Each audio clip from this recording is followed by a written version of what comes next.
Monomorphisme strict a une flèche comme ça, F. F est un monomorphisme strict. Si et seulement si, pour toutes les flèches G de C dans B, si on a que toutes les paires de flèches HK qui coégalisent F, coégalisent G, alors il y a une unique factorisation ici de G à travers F. C'est ça la condition. Donc je vais l'écrire. Donc pour un, si les paires qui coégalisent F, on a que il coégalise G, alors G factorise uniquement à travers F.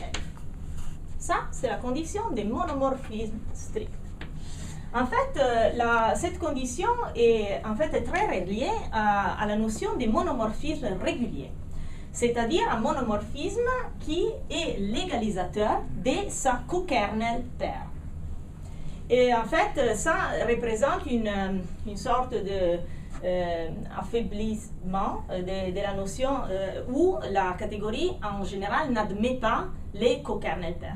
Mais sinon, hein, c'est la même chose. Et ce qu'on appelle monomorphisme fort, c'est le strict ou c'est le... Fort, oui, il y a...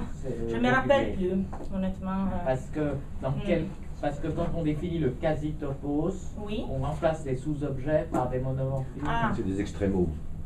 Oui, il y a des liens entre ces notions. C'est encore autre chose. C'est encore autre chose. Ça veut Oui, dire c'est encore qu'on peut autre passer au chose. travers. Strong est plus fort. Oui, c'est encore plus fort. Entre les deux, il y a Swell. Voilà. Oui. Bon. Quand même, le lien avec les monomorphismes réguliers est en fait important parce que dans beaucoup de catégories d'algèbre, il est facile, ou en fait beaucoup de littérature a été écrite sur l'identification des monomorphismes réguliers. Donc on peut vraiment profiter de cette littérature dans notre contexte pour vérifier si dans cette situation on a vraiment des monomorphismes stricts. Ok, donc on a vu qu'en fait, si tous les monomorphismes sont stricts, on a vraiment une théorie de Galois concrète, c'est-à-dire on a une correspondance comme ça, donc on peut décrire la correspondance induite par le foncteur f d'une manière explicite, comme ça.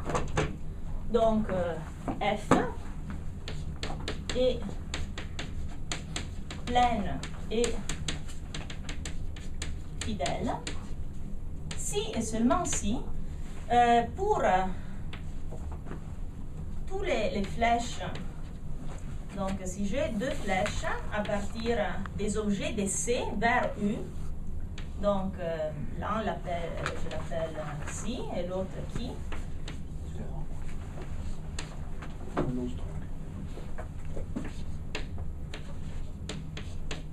si le sous-groupe associé à qui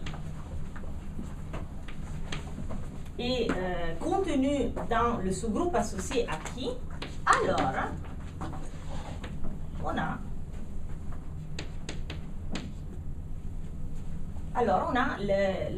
l'existence et l'unicité de la factorisation des xi à travers qui.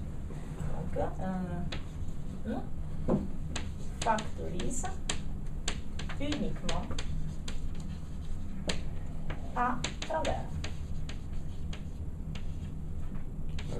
Et ça, c'est vraiment la propriété des Galois, parce que ça veut dire que, en fait, les objets de C plongés dans U sont exactement en correspondance bijective avec les sous-groupes associés.